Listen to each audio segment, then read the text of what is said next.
വരുന്ന നിയമസഭാ തെരഞ്ഞെടുപ്പിൽ UDF വൻ ഭൂരിപക്ഷത്തോടെ അധികാരത്തിലെത്തുമെന്ന് Kerala Congress deputy chairman advocate Thomas Unniyadan. Kerala Congress Irinjalakuda നിയോജകമണ്ഡലം തല നേതൃസംഗമം ഉദ്ഘാടനം ചെയ്ത് സംസാരിക്കുകയായിരുന്നു അദ്ദേഹം. നിയോജകമണ്ഡലം പ്രസിഡന്റ് റോക്കി ആളുകാരൻ അധ്യക്ഷത വഹിച്ച യോഗത്തിൽ സംസ്ഥാന ജനറൽ സെക്രട്ടറി മിനി മോഹൻദാസ് മുഖ്യപ്രഭാഷണം നടത്തി. ജില്ലാ ഭാരവാഹികളായ Sethumadhavan Parayamvalappil, Sijoy Thomas, PT George, Satheesh Kattoor, municipal councillor Maggie Vincent, യുവ കോർഡിനേറ്റർമാരായ Arthur Vincent, Vivek Vincent, Shiny Jojo, Ajitha Sadanandan, Thushara Shijin, മണ്ഡലം പ്രസിഡന്റുമാരായ Philip Olattupuram, Naiju Joseph, Ashraf Paliyathazhath, ND Paul, Johnson Kokkat എന്നിവർ പ്രസംഗിച്ചു.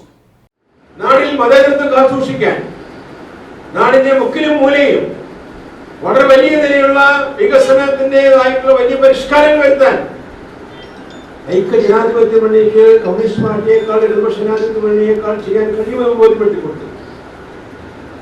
അതിന്റെ ഭാഗമായിട്ടില്ലേ ഇന്ത്യയിൽ ആദ്യമായി എല്ലാ വീടുകളിലേക്കും വൈദ്യുതി എത്തിച്ചു കൊടുത്ത നിയോജകമണ്ഡലം ആദ്യത്തെ നിയോജകമണ്ഡലം ഇരിങ്ങാലക്കുടയായി മാറി. ഭാരതത്തിൽ ഒരു സ്ഥലത്തും അങ്ങനെ ഒരു നീക്കം ഉണ്ടായില്ല. പക്ഷെ ഇരിങ്ങാലക്കുടയിൽ വൈദ്യുതി കണക്ഷൻ ആവശ്യമുണ്ട്. ആരൊക്കെയുണ്ടോ അവർക്കൊക്കെ വൈദ്യുതി കണക്ഷൻ കൊടുത്തുകൊണ്ട് വലിയ വെളിച്ച വിപ്ലവം നമ്മൾ ഇരിങ്ങാലക്കുട നടത്തി. വലിയ മാറ്റമാണ് ഇരിങ്ങാലക്കുട വരുത്തിയത്. അതുപോലെ കേരളത്തിൽ ആദ്യമായി എല്ലാ കുട്ടികളെയും കമ്പ്യൂട്ടർ വിദ്യാഭ്യാസം നൽകി പഠിപ്പിച്ചത് നമ്മളാണ്.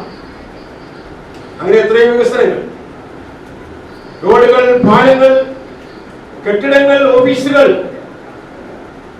ഒക്കെ തന്നെ നമ്മൾ ഈ നാട്ടിൽ കൊണ്ടുവരികയുണ്ടായി.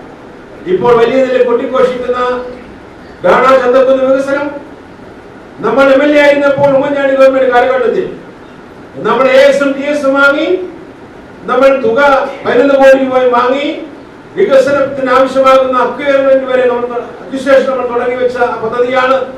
കഴിഞ്ഞ 10 വർഷമായി ഒച്ചിഴയുന്ന പോലെ നീങ്ങി അവസാനം ഈ നിയമസഭാ തെരഞ്ഞെടുപ്പിന്റെ കാലഘട്ടത്തിൽ വലിയ ഇതിൽ കൊണ്ടുപോകുന്നു എന്നതിൽ ഗമ കാണിക്കാൻ വേണ്ടി നടത്തുന്നത്. അതും ഒരിക്കലും പദ്ധതിയല്ല, നമ്മൾ കൊടുത്ത പദ്ധതിയാണ്.